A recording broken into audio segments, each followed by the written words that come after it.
국민의힘이 요즘 위기입니다. 그래서 많은 분들이 뜨거운 얘기를 하고 있는데요. 특히 국힘당은 극우와 좀비의 결탁으로 국민 배반당이 되었다면서 강하게 질타하신 조갑재 대표님 스튜디오 모셨습니다. 안녕하세요. 네, 안녕하세요. 네, 제목이 세더라고요. 조갑재닷컴에 있는 이 제목을 보니까 보수는 극우 응징 투표로 공화국을 지켜야라는 말까지 하셨는데요. 최근에 국민의힘 어쨌든 장동혁 대표 안에서 절윤 선언문 같은 것도 있었습니다. 근데 이제 전반적인 상황 일단 어떻게 보시는지 진단이 궁금합니다. 선언만 있었지 행동이 없으니까 그 선언은 거짓말이죠. 아, 거짓말이다. 네. 그런데 국민 입장에서 봤을 때 제일 화가 나는 것은 지금 장동혁의 국민의힘은 야당 역할을 포기해버린 거예요. 야당을 아르바이트처럼 하고 있어요.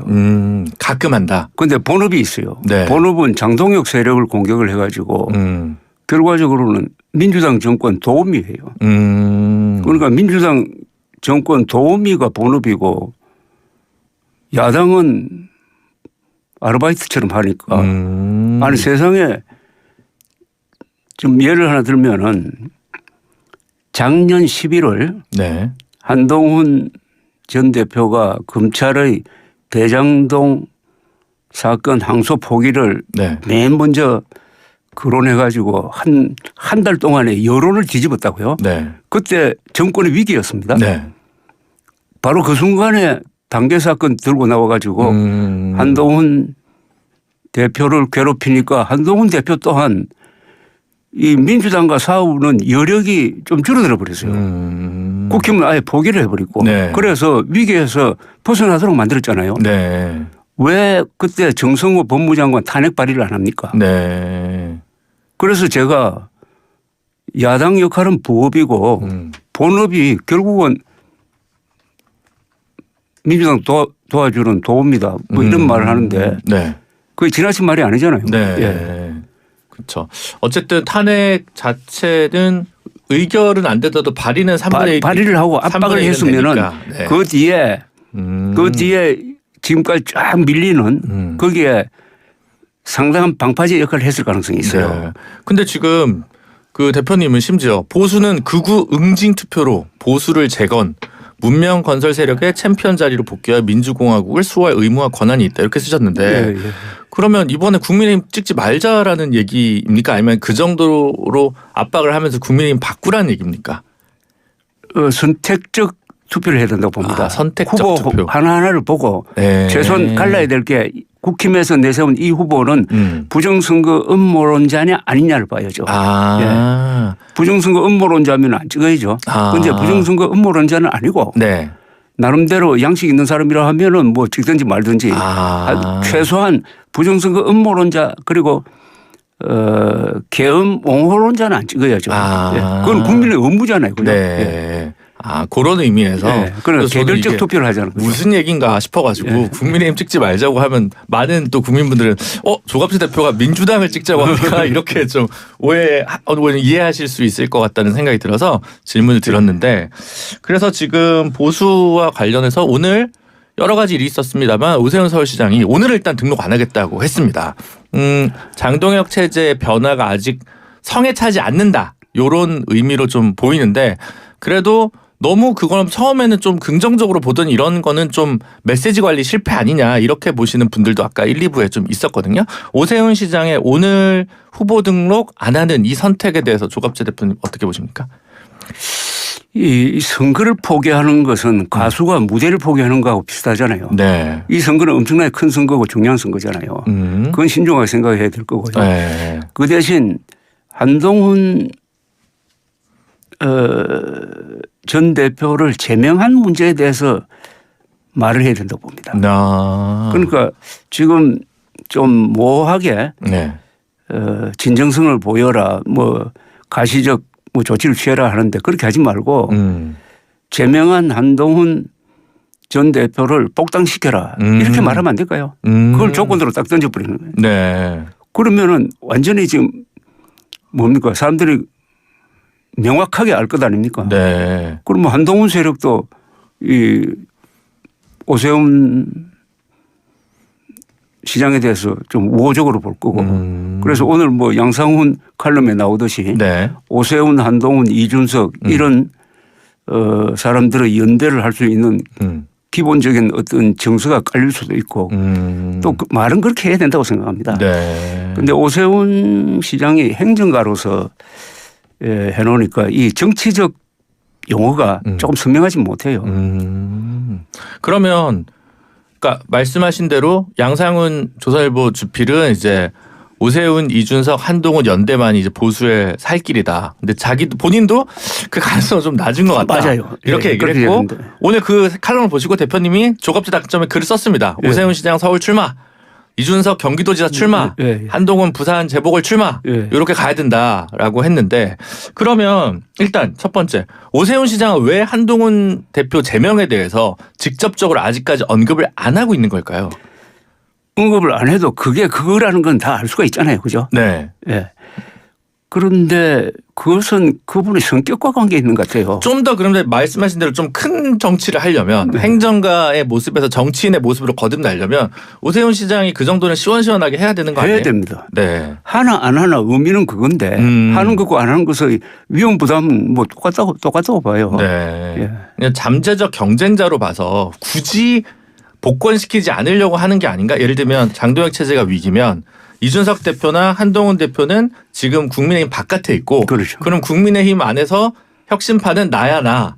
그러니까 굳이 경쟁자를 무대 안으로 링 위로 안 올리려고 하는 견제 심리가 있는 걸까요? 지금은 그런 아주 좁은 이해관계를 따질 때가 아니잖아요.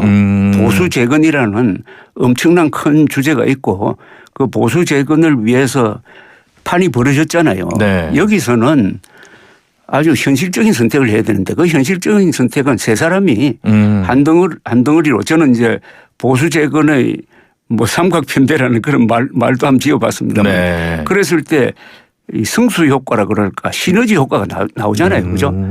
그래 되면은 국민들의 관심, 언론의 관심이 이 세 사람에 집중될 거라고. 그러면 자연스럽게 거구파는 약화되는 거예요. 네. 이게 선점하는 거 아닙니까? 가서 이야기거리를 만들고 하면은 좀 신나잖아요. 네. 그 양상훈 주필도 이야기했대. 감동을 줄 수 있는 유일한 경우는 이 세 사람이 합치는 거다라는 아주 멋진 어떤 상상력을 어떤 상상이 되는 그 그림을 보여줬는데 네. 저는 거기에 조금 더 구체성을 그렇게 해봤는데 그러면은 이제 이준석 대표가 경기도 지사 후보로 나오는 게 좀 어렵겠죠. 그죠? 그 현실적으로 이제 작은 당에서 지역구 의원 한 명이고 그렇죠. 그거를 포기하기에는 좀 어렵지 않을까 현실적으로 또 이제 이준석 대표 같은 경우 조금 더 이제 현실의 셈을 더 많이 해야 되는 입장에 있을 테니까 그런 생각이 들기는 하더라고요. 네. 하지만 조갑재 대표님 보시기에 사람이 큰 정치를 하려면 크게 이렇게 굵직한 선택을 해야 된다. 그런데 우리 정치사에서 보면은 단기간에 바람을 일으켜 가지고 상황을 확 뒤집은 경우가 몇 번 있어요. 네. 제일 좋은 예가 1985년 2.12 총선입니다. 2.12 총선은 그때 김영삼 씨가 주도를 해가지고 네. 한 달 만에 선거판을 확 뒤집어 가지고 그때 제1야당이 민한당인데 민한당이었죠. 이게 약간 고분고분한 걸 네. 그걸 눌러버리고 제1야당을 올라봤거든요. 그렇죠. 나중에 민한당까지 흡수해버립니다. 그렇죠. 그래서 이게 한국 민주화의 분수령이었어요. 난 그런 선거혁명이 가능하다고 봐요. 그때는 이제 김대중 대통령은 미국에 있었고 김상현 의원이 같이 도와서 이렇게 네, 만들었었죠. 맞아요. 네. 그래서 이번에 한동훈 전 대표가 대구 부산을 방문하면서 그 현장에서 열광적인 걸 보면서 저는 그런 어떤 에너지가 축적되어 있는데 그 에너지는 뭐냐면은 한국의 보수층이 지금 굉장히 자존심이 상해 있어요. 누구 때문에 자존심이 상했냐면 장동혁 대표 때문에 또는 전환길 혹은 윤석열. 윤석열, 황교안 이런 사람이 어떻게 우리를 대표할 수 있느냐. 이승만, 박정희, 김영삼 이런 사람을 배출해 가지고 위대한 문명 건설의 챔피언 역할을 한 그런 분노가 있어요. 그게 그런 식으로 폭발했다고 봅니다. 네. 그러니까 굉장한 에너지가 잠재해 있고 누가 이 에너지를 터뜨리느냐 하면은 기적이 일어날 수 있다고 봅니다. 보수에서도 언제나 이제 변화의 DNA가 좀 있었다라고 예를 들면 지역적으로 그 역할은 또 김영삼 대통령 부산 이런 역할들이 좀 있는데 근데 이제 보시기에 그러면 좀 그런 선이 굵은 정치를 좀 하거나 좀 다소 무모해 보일 때 이렇게 도전이잖아요. 그렇죠. 근데 지금 오세훈 시장이나 이준석 대표는 그런 면모가 좀 적게 보인다라고 생각을 하시는 저는 거예요? 이준석 대표는 이미 그런 면을 보였다고 생각합니다. 이미 보였다. 저 동탄에 출마할 때 불리했잖아요. 네. 그럼 결국 뒤집었잖아요. 마지막에. 네. 그런 일이 경기도지사로서 일어날 수 없다. 난 부흥을 일으키고 세 사람이 협조하고 경쟁하고 해가지고 주도권을 잡으면 가능하다고 봐요. 여전히 그 부분에서 어느 정도 낙관을 하시는군요. 그러다면 이준석 경기도지사 후보면은 네. 아마 국힘당 후보가 상당히 좀 약화돼 가지고 사실상 야권 단일 후보 비슷하게 그렇게 되지 않을까요? 그렇게 될 수 있다. 예.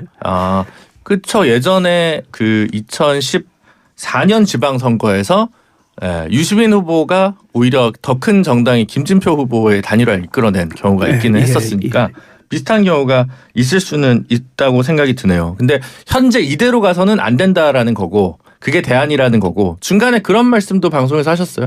장도혁 대표가 물러가고 한동훈 징계 철회하면 한 10%좀 올라갈 거다. 한 5% 올라간다. 5% 10%. 5%. 그리고 한동훈 전 대표를 다시 복당시켜서 뭐 출마를 아주 전략적 지역에 출마를 하든지 네. 아니면은 뭐 선거대책위원장 네. 뭘 하든지 해가지고 역할을 줘야 되겠는데 그러면은 아마 조금 더 올라가겠죠. 그리고 지금은 기본적으로 여론조사 구도가 8대 2잖아요. 네. 전국적으로 거의 다 8대 2 구도입니다. 이건 전패 구도거든. 네. 참패를 넘어서 전패 구도인데. 대구 경북 빼곤 다 힘들다고 지금 그렇죠. 보는 거죠. 전패 구도니까. 그런데 그런 과단성 있는 걸 하면은 6대 4 구도 정도는 만들 수 있는데 그런 결단을 할 수 있는지는 뭐 현재는 사실 의문이에요. 사실 저희는 이제 주로 방송쟁이들이 다 서울에 있다 보니까 부울경 민심에 대해서는 지금 다 확신은 잘 못하거든요. 왜냐하면 지난번 총선 때도 되게 민주당이랑 국민의힘이 경합이라고 했다가 마지막에는 전재수 장관 빼고는 전부 다 국민의힘 쪽에서 부산 지역구를 다 쓸어갔습니다. 그래서 뭐 그런 상황에서 좀 비추어 봤을 때 여전히 부울경 지역은 약간 국민의힘 입장에서는 지도부의 어떤 선택에 따라서 변화 가능성이 되게 큰 데다 이렇게 좀 보시는 건가요? 제가 부산에서 기자 생활을 오래 하셨죠. 오래 해가지고 네. 그리고 부마 사태도 취재하고 해가지고 2.12 총선도 그렇지만은 부산 사람들의 생리를 잘 알아요. 네. 이분들은 행동파예요. 그리고 정의감이 강합니다. 네. 굉장히 공평한 사람들이에요. 아니 부마 사태가 뭡니까? 경상도 사람들이 들고 일어나가지고 경상도 정권을 무너뜨린 거예요. 네. 2.12 총선도 경상도가 들고 일어나가지고 전두환 정권을 뒤흔든 겁니다. 네. 그만큼 대의를 아는 사람이에요. 이분 현재로는 이 부산 민심에 제일 맞는 사람이 한동훈 전 대표로 보여요. 아, 그래요? 이 궁합이 맞아요. 네. 네. 기질적으로. 기질적으로. 예. 지금 근데 전재수 장관도 사실 원래 뭐 내추럴 부산 토박이고 부산 기질에 좀 잘 맞는 예. 면이 좀 있지 않습니까? 그렇죠. 사실 박형준 시장은 물론 이제 부산에서 교수 생활도 오래 하고 다 하셨지만 오히려 부산 느낌은 저는 제가 모르겠습니다. 전재수 장관이 더 있는 것 같긴 한데 그럼 필요하면 부산시장 후보도 좀 교체가 필요하다 이렇게 보시는 건가요? 국민의힘 입장에서. 이제 부산 사람들은 약한 사람들을 도와주는 게 있어요. 약한 사람들 언더독을 상당히 감사하고 네. 그러니까 김영삼 총재가 국회에서 제명되는 걸 보고 야 이게 말도 아니다 하다가 그게 부마 사태로 터져버린 거잖아요. 네. 또 그런 위치에 있는 사람이 현재로는 한동훈 같이 두 사람이 같이 제명됐는데 그런 것이다. 그래 겹칠 겁니다. 겹쳐. 네. 예. 그렇군요. 그러면 지금 한동훈 대표 부산 그 북구갑 쪽으로 지금 많이 검토를 하고 있는데 전재수 장관 지역구 여기는 지금 민주당 쪽은 뭐 하정우 AI 수석 얘기도 나오고 김두관 전 장관 얘기도 좀 나오는 것 같은데요. 저는 그 한동훈 전 대표는 바람을 일으킬 수 있다고 봐요. 그러면 부산에서 울산으로 경남으로 이렇게 번질 수가 있고요. 하여튼 부산이 가지고 있는 정치 변혁의 에너지가 있어요. 그거는 저는 욱하는 성격이에요. 부산 사람 하면 제일 머리에 떠오르는 게 욱해요. 네. 불의를 보면 욱하는 성격이. 저희 어머님이 부산 분인데 여기까지 하겠습니다. 네. 그러면 근데 장동혁 대표 안 줄 것 같다고들 얘기하거든요. 한동훈 대표에게. 그러면 그냥 조합재 대표님 보시기에 한동훈 대표는 지금 더 이상 재지 말고 부산 사람들 성지에 맞게 부산에 출마하겠다고 선언을 빨리 해라. 뭐 저는 뭐 천천히 해도 되지만은 네. 아직도 뭐 석 달이 남았는데 네. 대구보다는 부산이 맞는 것 같아요. 대구보다는 부산이 맞는 것 같다. 그리고 주변 지역에 대한 영향도 커지고 그러다면 아마 지금 약간 불리하게 나오는 것 같은데 네. 박영준 시장? 시장도 힘을 받지 않을까 하는 그런 생각이 듭니다. 지금 주진우 의원도 이제 부산시장 네. 경선에 이제 출마를 선언을 한 상황이니까 이제 만약에 혹시 주진우 의원이 뭐 후보가 되면 그 해운대인가요? 그쪽 지역구로 이제 한동훈 대표가 던질 수도 있는 거겠죠. 그건 상관없는 거잖아요. 부산에 아무데나 나가는 게 좀 좋을 것 같다. 아무 데나 좋은데 뭐 네. 명분은 전재수 의원 지역에 나오는 게 명분이 있고 그게 더 명분이 또 있다. 모험하는 것처럼 보이잖아요. 네. 그렇군요. 알겠습니다. 민주당 얘기도 잠깐 좀 해보도록 할 텐데요.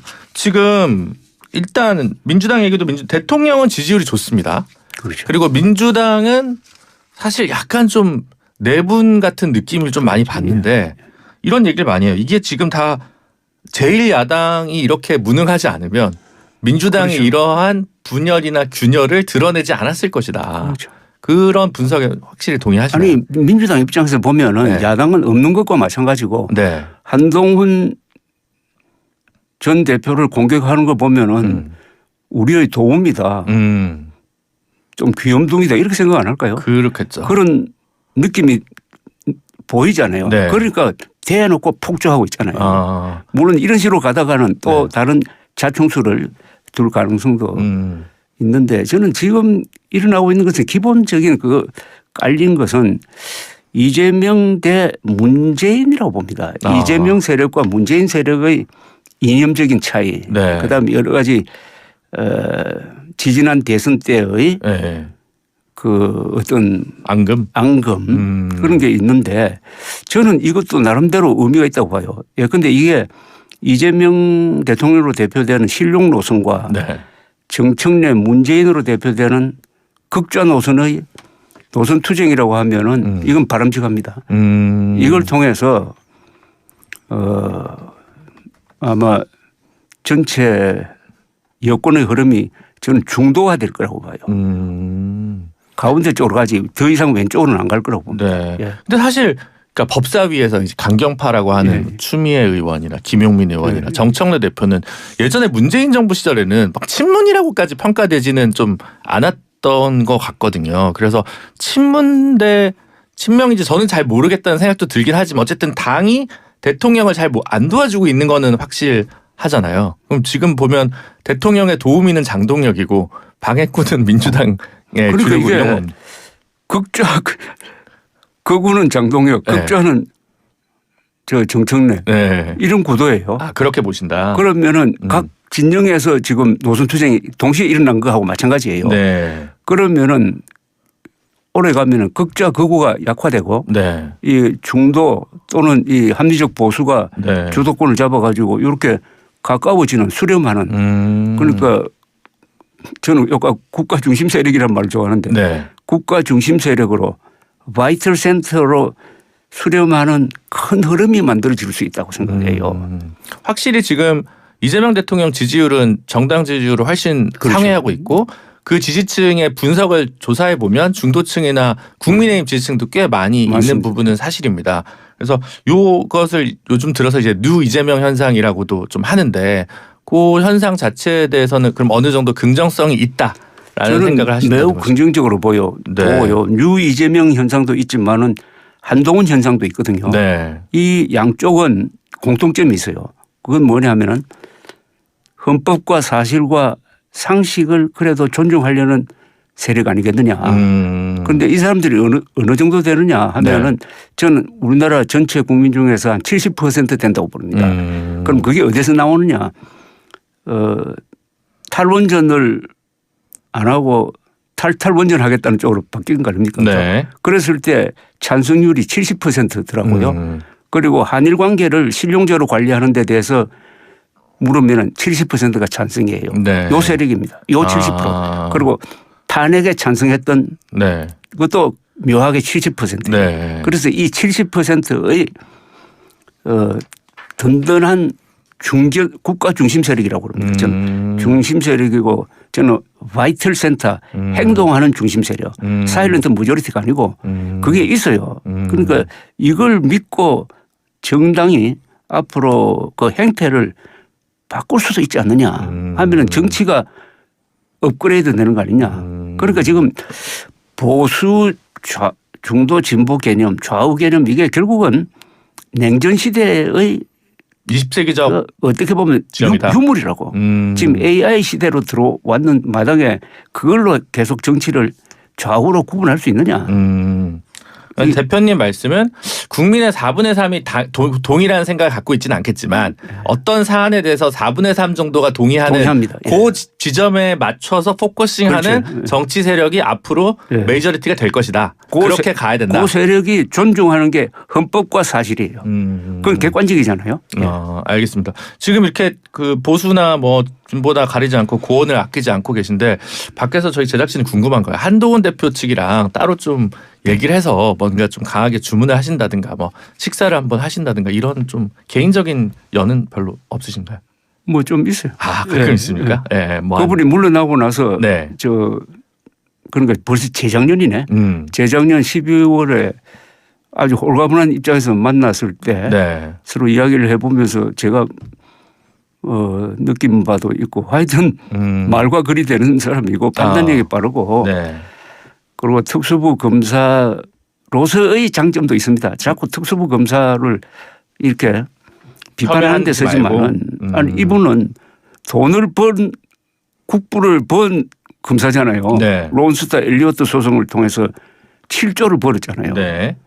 그리고 다른 사람들이 잘 놓치는 경우가 많은데 우리 기자들은 아는데 2003년 대선 자금 수사 그러니까 대기업과 대통령 후보 사이의 대선 자금 수사는 그때 처음이거든요. 세풍이라고 했던. 그렇죠. 네. 그게 아주 중요한 역할을 했는데 그게 우리나라 부패 구조를 획기적으로 바꾼 겁니다. 네. 그전에는 대기업 회장과 대통령 후보 사이에 몇백억씩 오고 갔잖아요. 그렇죠. 야당 대표한테도 주고. 거의 조 단위로 왔는데 네. 그 수사를 통해서 사실상 대선 자금 뭐의 부정부패는 없어진 겁니다. 네. 그만큼 한국의 부패의 수위가 확 내죠. 네. 그렇긴 하죠. 그런 거 치면은 네. 아니 특수부 검사가 좋은 일 하는 게 많잖아요.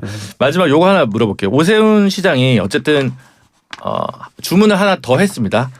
장동혁 대표로는 선대위원장 안 된다.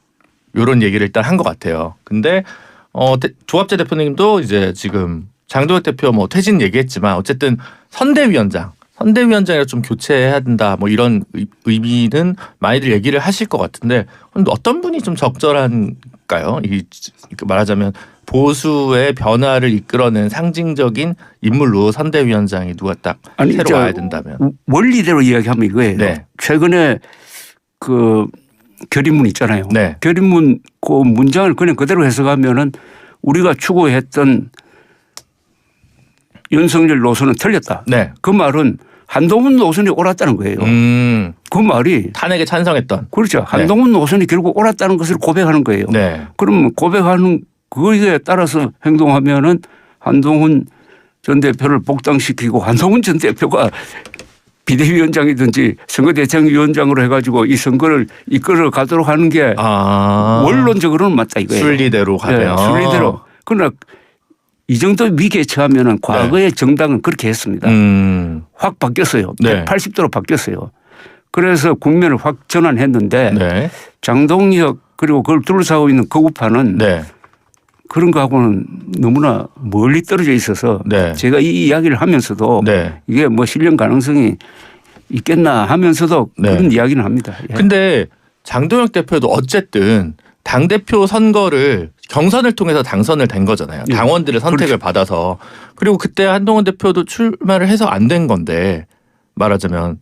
출마는 안 했죠. 출마 아니죠. 그전 대선 경선이 잘 안 됐군요. 어쨌든 지금 당원들의 선택을 받은 거잖아요. 그러면 글쎄요, 그 대선 주자가 한동훈 대표는 안 됐었던 거고 김문수 후보가 됐었던 거고. 그러니까 필요하면 그러면 차라리 그 조갑재 대표님이 생각하는 보수는 지금 분당도 불사해야 되는 선택을 해야 되는 거 아닙니까? 그런데 이게 모든 게 한국 보수를 위기에 빠뜨린 것은 네. 불법 계엄이라기보다는 부정선거 음모론이거든요. 네.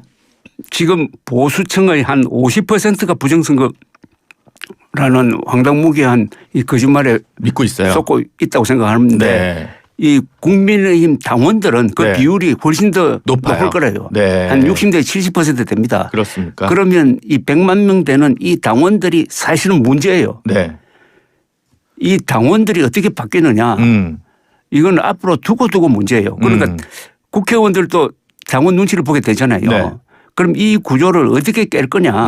이번 선거 결과가 굉장히 충격을 줄 겁니다. 네. 그렇군요. 그래서 이것은 국가적 차원의 문제입니다. 아니 1,000만 명이 넘는 어른이 부정선거 음모론을 그냥 받아들여 가지고 감염이 돼 있다 하면은 알겠습니다. 네, 늘 보수 걱정에 여념이 없으신데 다음번에 또 스튜디오에 모실 수 있었으면 좋겠습니다. 오늘 말씀 감사합니다.